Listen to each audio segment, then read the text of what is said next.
Philippine Army continues to dominate this battle. Miyaka, kwentuhan mo naman kami dyan, oh. Alam mo ba na 6 dito sa Philippine Army ay parte ng national volleyball team. Namely, sila Salak Torres, Carolino Sisters, Balse Cruz, alongside Cherry Rose Makatangay of the Air Force. At sa katunayan, pumunta nga sila sa Vietnam last summer para mag-compete para sa qualifying games ng SEA Games. Pero, they finished 8th place out of 8 countries. So, hindi masyado naging fruitful yung kanilang journey doon. Pero sabi nga nito ni Team Captain Cherry Rose Makatangay na it was really hard for her to watch her team na nasa sideline siya dahil natamo siya ng MCL during their second game na meron daw silang knee-to-knee collision ng kalaban nila. Pero sabi nga niya na nakita daw nila yung state ng volleyball ng Philippines sa state ng volleyball ng ibang bansa and 1/4 pa lang sila daw doon sa skills, in terms of skills. Kaya sabi niya, madami pa silang kailangan gawin at pagpraktisan para makabalik sa SEA Games next year, guys. Alam mo, yung mga national athletes talaga, yan lang ang inaantay naman nila eh. Serving flag and country. Gusto lang naman nilang ma-represent yung kanilang yung motherland. And if we can give them the avenue to be able to compete in the international stage on a consistent basis, chances are aangat din ang level niyan. And that is why yung mga Ascals nagkaroon ng magandang pagkakataon, yung Dragon Boat team nagkaroon ng magandang pagkakataon, and several other athletes in individual sports. Sana maging ganun din ang ating daan dito sa volleyball, and the Shakey's V-League has been the premium avenue for our young athletes na may showcase yung kanilang talent. But what about the national players? Sayang naman yung kanilang panahon, sayang yung kanilang sakripisyo. Well, you know, what Miyaka said was so right. That should actually be addressed to, you know, the people involved. You know, the people who were supposed to, like, form the national team. Because we were there once already. I mean, lots of times before, but we have Sila players. Bargy De Jesus, naalala ko dati. Big names talaga yan. That's right. And then you have the Telma Barina Of course. era. But we have good players. Like, you have the Carolina Sisters, Balse, you know, these can compete. Suzanne Roses. Suzanne Roses, these can compete internationally, but it has to be like the Smart Gilas team, eh. Diba? Consistently, they train together. Well, Ating pong libero ng Philippine Air Force mukhang nagsasuffer sa cramping up, oo. That's Resho. After that retrieval, kita mo rito yung palitan sa net, hinabol niya eh, oh. Paghabol niya, hindi na siya nakatayo. Ay, pinapagpagpagpag niya. well, I think she's out for the match. Sakit yan eh. Kung makakabalik ka man, chances are maninigas ulit eh. Yes, that's right. Paulit-ulit unless maipahinga mo talaga, and for an athlete, nakakainis yan dahil gusto mo makatulong eh, gusto mo makalaro.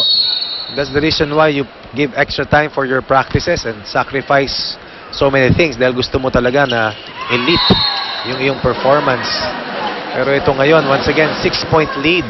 Oh, she's back. And Rachel Dakis. She's back. Eh, pinagpag lang. Pinagpag lang. Dahil, if it's Fun Family and Pizza, it's got to be Shakey's. Semana trying to go for that point. Salak, one of the taller setters that we have. Malaki pa siya sa mga attackers niya, no? That's right. Nakakapuntos dito ang Air Force sa mga mishits, sa mga errors ng Philippine Army. Semana, hindi na ngumingiti ngayon, no? Dahil they're behind by 2 sets. Hindi na Salak. And they're down now. I think Michelle Carolino wants to finish off this set and this match as quick as possible. 13-7 here in the third set. Continuing to top score for the black and green. Bukbong Sandatahan. At wag nating kalimutan, nandyan ang Shakey's, nandyan ang Axel, nandyan ang magdidiwang ng Karawan. Wilson Dodong Dikembe Latombo. At advance happy birthday kay Gorio Traqueña. Mga August celebrants. Mga bagyuhin kayo, sir. Well, we have a good rally right now. Oh! Alam mo, tinatrabaho rito ng Philippine Army pero nagagawa nila na nakangiti. Pero sa kabila, wala na ako nakikitang ngiti. Well, serious. Oops, Makatangay, limping out. Oh, that's not a good sign. And to think, you know, her knees are all heavily Taped, yes. bandaged. Yeah. Yung iba kasi nakabalot na yan pero sa loob nakatape pa yan. Well, Army obviously now really just enjoying playing together, and why not? If you get early wins, chances are gumaganda talaga yung chemistry. And if you get early losses on the other side, nagkakaroon ng mahabang proseso. Nagkakaroon ng mga ibang mga bagay na kailangan mong intindihin, ayusin, tapalan. Pero how do you go about a 2-set disadvantage and being behind 8-14 in the third and could be the final set? That's right, unless Air Force can get their acts together. Not like that. Not like that. Kasi nung bumaba talaga yung errors dito ng Army, humirap na yung pagkakataong laro para sa Air Force. Yung cramps kanina ni Miss Resio, pinagpag.